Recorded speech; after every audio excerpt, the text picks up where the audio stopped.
Good evening, magandang gabi. So, ang sarap naman ng uli ng ating ulam ngayon. Hipon. Ah.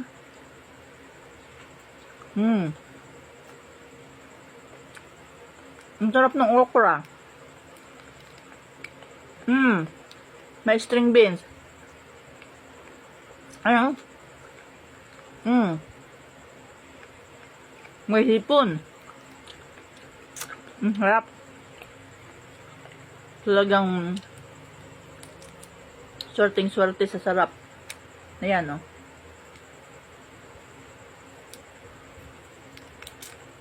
Ako'y natutuwa pag hipon ng ulam. Nagiging energetic ang iyong lola. Sarap.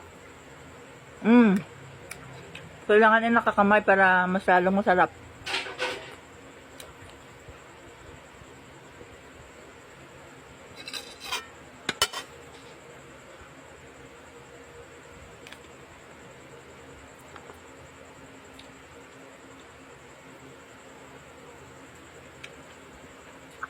May kalabasa. And then hipon.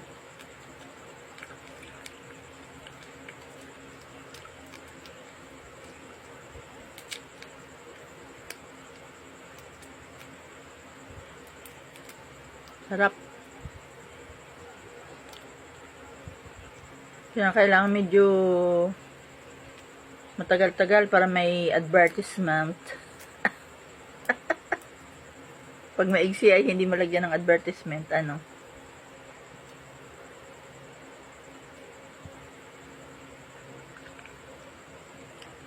Sarap. Okra.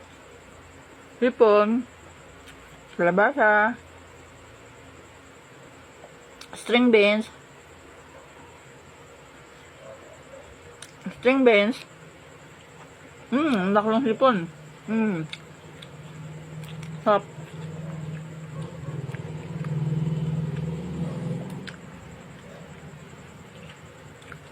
Ubusin ko na ito para hindi masira. Hindi ito masisira sa loob ng tiyan. Itong babae, ito lagi na ang gatinawa. Diga. May hearing na naman kami ngayong within this week. Panay-panay ang aming hearing. Masipag si Jan.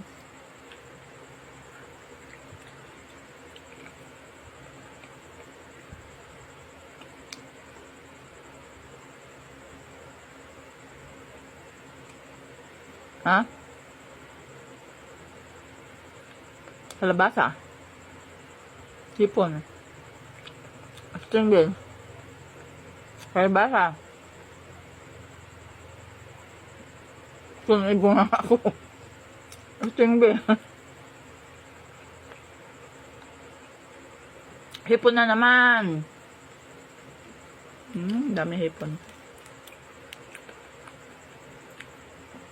5 malalaking hipon ito. Kumbaga sabi ko ngayong gabi ko, kainin yung fried chicken, hindi. Itong hipon. Favorite hipon. Sila favorite na red chicken. Ako hipon. I'm budol-budol of Miss Herdel. Herlin Budol. Magandang babae ng GMA.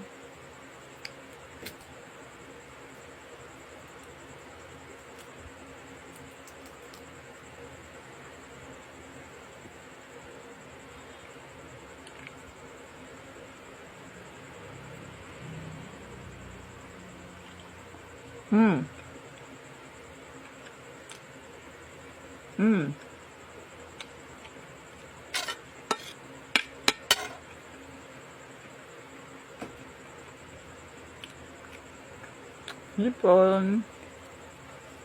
Hipon.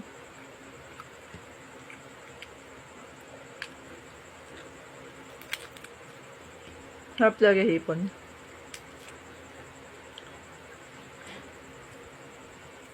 Yan, ano yung inaano ng pusa doon?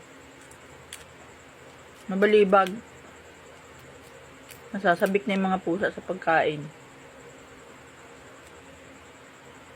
Sana naman ay wag yung tunsoy at masarap